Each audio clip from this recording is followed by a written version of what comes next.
Gyandeep live channel all চেনেলত আপোনালোকক স্বাগতম। আজি আপোনালোকৰ এটা নতুন কোৰ্চ কৰিব ওলাইছোঁ। ইয়াত আপোনালোকৰ ছাগলীৰ এটা ইনজেকশ্যন আহে, আপোনাৰ এইটো দেখিছে পেৰিড বুলি। এইটো আপোনাৰ চাবকাট মানে হৈছে স্কিনত দিব লাগিব ইনজেকশ্যনটো, আৰু তাৰ কাৰণে আপোনাৰ ছাগলীৰ কাৰণে সৰু নিডল 2 ml আমি লৈছোঁ নিডল এটা। আৰু বৰ্তমান ফাৰ্ষ্ট আমি এতিয়া এইটো আপোনাৰ চাবকাট দিম। কেনেকৈ দিওঁ আপোনালোকে ভিডিঅ'টো লাষ্টলৈকে চাওক। আপোনালোকেও ঘৰত এনেকৈ দিব পাৰিব, ফাৰ্মাচীৰ পৰা মেডিচিনটো আনি। খালি সম্পূৰ্ণ পদ্ধতিত দিব লাগিব, আমি পদ্ধতিটো শিকাই দিম আৰু সেইমতে আপোনালোকে দিব লাগিব। আৰু কেনেকৈ ল'ব লাগিব ঔষধটো আৰু কেনেকৈ দিব লাগিব সেইখিনিও দেখাম। আৰু আমাৰ ছাগলীখিনি এইদৰে হেৰি কৰি লৈছোঁ, আমি বান্ধি লৈছোঁ। আৰু বৰ্তমান আমি কিদৰে দিম আপোনালোকে চাওক, সম্পূৰ্ণ ভিডিঅ'টো লাষ্টলৈকে চাব। আৰু বৰ্তমান এইটো 2 ml নিডল, আৰু এইটো ছাগলীক যিটো পেৰিড হয় এইটো 10 ml বটল। 10 ml বটলটো আপোনালোকে চাওক, কেমেৰাত আমি ওচৰৰ পৰা দেখাই দিছোঁ পেৰিড বুলি। ইনজেকশ্যনটো পেৰিড ইনজেকশ্যনটো আপোনাৰ 1 ml দিলেও হ'ল ছাগলীবিলাকক। আৰু একেবাৰে সৰু ছাগলী পোৱালি হ'লে আপোনাৰ ধৰি লওক 7 কেজিমান বা 10 কেজি তলৰ হ'লে, 10 কেজি তলৰ হ'লে আপোনালোকে 0.5 ml দিব পাৰিব 10 কেজি তলৰ হ'লে। আৰু 10 কেজি যদি ওপৰ হয় তেতিয়াহ'লে আপোনালোকে 1 ml এটা দিলেও হ'ল।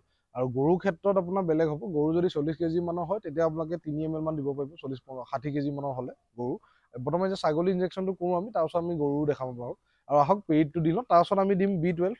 আপোনাৰ B12 ভিটামিনৰ কাৰণে বেলামেল বুলি আহে, বেলামেল। এইটো হৈছে এইটো যেনেকৈ চাবকাট আছিলে, এইটো আপোনাৰ ইণ্টাৰমাস্কুলাৰ দিব লাগিব, এইটো মঙহত দিব লাগিব। আপোনালোকে চাওক, কেমেৰাত আমি ওচৰৰ পৰা দেখাই দিম। এইটো আপোনাৰ ইণ্টাৰমাস্কুলাৰ পৰিব। বৰ্তমান আমি এতিয়া এইটো খুলিব ওলাইছোঁ। আৰু এইটো আপোনাৰ পেলু ইনজেকশ্যন হয়, স্কিন পেলুৱেই হওক বা লিভাৰ ফ্লু, এইবিলাক বিভিন্ন ধৰণৰ পেলুৰ কাৰণে এইটো ইনজেকশ্যন হয়। পেলু ঔষধ আপোনালোকে খুৱাব পাৰে, এলবুমা আহে, তাৰপিছত আপোনাৰ বিশেষকৈ আপোনাৰ বেণ্ডিগাইন প্লাছ এইবিলাক আছে পেলু ঔষধ। সেইটো বেলেগ, খোৱাটো বেলেগ আৰু ইনজেকশ্যনটো বেলেগ। ইনজেকশ্যনটোৱে স্কিনৰ কাম কৰিব, চিকৰাৰ পৰা আদি কৰি স্কিন পেলুবিলাকৰ কাম কৰিব। ইয়াত কিছুমান বেমাৰ আহে ছাগলীবিলাকৰ, আপোনাৰ কি হয়, ছালবিলাক নোমবিলাক এৰি যায়, বগা হৈ যায়, সেইটো কাৰণে এইটো ইনজেকশ্যনেই লাগিব। এতিয়া আপোনাৰ পেলুৰ কাৰণে হয় এইটো সমস্যাটো, স্কিনৰ পৰা আপোনাৰ যিবিলাক আপোনাৰ নোম এৰি যায়, বগা হৈ যায়, সেইটো পেলুৰ কাৰণে হয়। আৰু সেইকাৰণে আমি এতিয়া বৰ্তমান, আৰু এতিয়া বাৰিষা সময়, এই সময়টোত বিভিন্ন ধৰণৰ ঘাঁহ য'তে ত'তে খায় বা বিভিন্ন ধৰণৰ হেৰিৰ কাৰণে এই ইনজেকশ্যন আপোনালোকে দিব লাগিব। এতিয়া আমি খুলি লৈছোঁ টেমাটো। এতিয়া আমি পেৰিড এই ইনজেকশ্যনটো আমি লৈছোঁ, আৰু এইটো চাবকাট দিব লাগিব। আৰু এইটো ছাগলীৰ কাৰণে বেছি ডাঙৰ নালাগে, আপোনালোকে 2.5 ml চিৰিঞ্জ চাই সৰু এনেকুৱা চিৰিঞ্জ ল'লে হ'ল চাবকাটৰ কাৰণে। এতিয়া চাওক, এইদৰে আমি নিডলটো কৰিম, আৰু চিৰিঞ্জটো এইদৰে আপোনাৰ নিডলটো লৈ ল'ব, লৈ আপোনালোকে 1 ml এটা টানিব।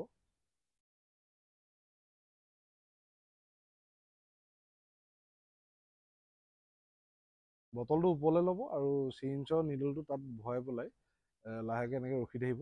এনেকৈ টানি পেলাই আপোনাক ৰখি থাকিব লাগিব 1 ml। লাহে লাহে এইটো ফ্লাপ হৈ আছে, দেখিছে, লিকুইড ফৰ্মত আছে, তো সেইটো কাৰণে অলপ শ্ল' হৈছে বস্তুটো।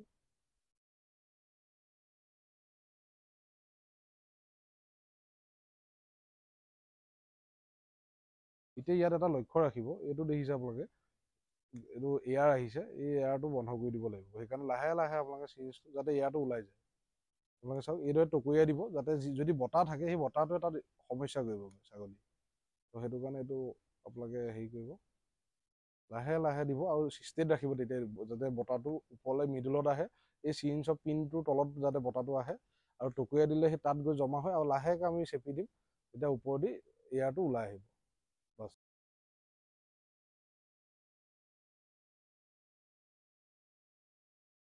এতিয়া আপোনালোকে ছাগলীজনীৰ ডিঙিত, আপোনাৰ ডিঙিৰ ছাইডৰ কাৰণ চাবকাট হ'ব, স্কিনত দিয়া হ'ব, সেইকাৰণে ছালটো টানি পেলাই ত্ৰিভুজ আকৃতি কৰিব লাগিব। ত্ৰিভুজ আকৃতি তাৰ মধ্যত লাহেকৈ পুছ কৰি পেলাই দিব লাগিব। আৰু অলপ বেক কৰি চাব, যাতে এয়াৰ আহে, মানে যাতে শিৰত লগা নাই, সেইটো কাৰণে বেক কৰি চাব লাগে। আমি দেখাই দিওঁ আপোনালোকক কিদৰে কৰিব লাগিব, মাছাজ কৰি দিব। আপোনালোকে দেখিছে এটাক আমি দিলোঁ, দিয়াৰ পাছত এই চিৰিঞ্জটো আপোনাৰ ৱাছ কৰিব লাগিব। গৰম পানী আনিছোঁ, গৰম পানীত আপোনালোকে ৱাছ কৰাৰ পাছত আকৌ হেৰি কৰিব পাৰে, এইদৰে গৰম পানীত আপোনালোকে ৱাছ কৰি ল'ব। এটা চিৰিঞ্জে দিব পাৰিব, কিন্তু মানে আপোনাৰ ৱাছ কৰিব লাগিব। আৰু যদি অন্য বেমাৰ নাই তেতিয়াহ'লে আপোনালোকে এটা চিৰিঞ্জতে ইউজ কৰি পেলাই ৱাছ কৰি দিব পাৰে। নহ'লে চিৰিঞ্জ সৰু সৰু কিনি আনিব লাগিব, আনি পেলাই কৰিব লাগিব। আমি এতিয়া গৰম পানী আছে, গৰম পানী ৱাছ কৰি লৈছোঁ। ৱাছ কৰাৰ পাছত এতিয়া আমি আকৌ এইটো চিৰিঞ্জে ব্যৱহাৰ কৰিম, কাৰণ ইহঁতৰ কোনো ধৰণৰ বেমাৰ নাই, আৰু একে সঁচৰে একে জাতৰে ছাগলী, বাহিৰৰ পৰা অনা ছাগলীও নাই, নিজৰ ঘৰৰে।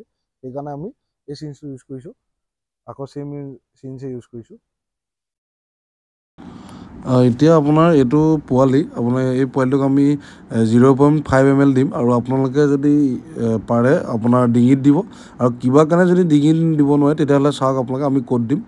প্ৰথম যিটো ঠেংটো তাৰ বেকতো আপোনালোকে পুছ কৰিব পাৰিব, আৰু চাওক পোৱালি সৰু পোৱালিবিলাকৰ ছালটো খুব পাতল লাইট থাকে আৰু যদি আপোনালোকে ডিঙিত দিবলৈ অসুবিধা হয় তেতিয়াহ'লে আপোনালোকে ঠেঙত দিব পাৰে। আমি আপোনালোকক দেখুৱাবৰ কাৰণে এতিয়া ঠেঙৰ যিটো বেক চাইড পিছ চাইডটো তাত দিম। ছালটো টানি ল'ব, টানি লৈ ত্ৰিভুজ আকৃতি হ'ব আৰু ত্ৰিভুজ আকৃতিৰ মধ্যত লাহেকৈ পুছ কৰি দিব। আৰু সৰু পোৱালি 0.5 ml দিব, যাতে যিটো 10 কেজি তলত থাকিব। ধৰ 8 কেজি 7 কেজি, যিটো 6 কেজি ওপৰত আৰু 10 কেজি তলত তাক 0.5 ml দিব। আৰু এইদৰে আপোনালোকে ইনজেকশ্যনবিলাক কৰিব। আৰু ইয়াত এটা কথা আছে, আপোনালোকে এইটো লক্ষ্য ৰাখিব, ডিঙিত দিব। আৰু যদি ডিঙিত অসুবিধা থাকে, ডিঙিত বহুত ধৰণৰ সীৰ থাকে, তো সেইটো কাৰণে আপোনালোকে কিছুমানে দিব নোৱাৰিবও পাৰে, ভয় কৰিবও পাৰে। আৰু বেক কৰি চাব লাগিব, যদি বেক কৰি চাওক, আমি বেক কৰি চাইছোঁ, যদি তেজ অহা নাই জানিব কোনো সমস্যা নাই, তেজ নাহিলে কোনো সমস্যা নাই।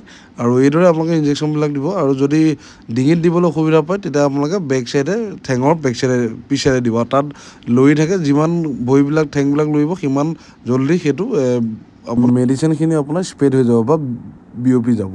আৰু সেইকাৰণে প্ৰথম ঠেঙৰ বেক চাইডেও এইটো ইনজেকশ্যন কৰিব পাৰে আৰু ডিঙিত কৰিব পাৰে। তো দুটা পজিশ্যনেই আছে আপোনালোকে চাপকাট দিয়ে, তো দেখুৱালোঁ আপোনালোকক আজি। আৰু মাছাজ কৰিব, মাছাজ কৰি দিলে ব্লাড চাৰ্কুলেশ্যনটো বাঢ়ি যায় আৰু সেই জেগাটোত অলপ ৰিলিফ পায় সিহঁতে পেইনবিলাকৰ পৰা বা সেই বিষবিলাকৰ পৰা ইনজেকশ্যনৰ। তো আপোনালোকে ইনজেকশ্যন কৰাৰ পাছতে চাপকাট দিয়াৰ পাছতে মাছাজ কৰি দিব।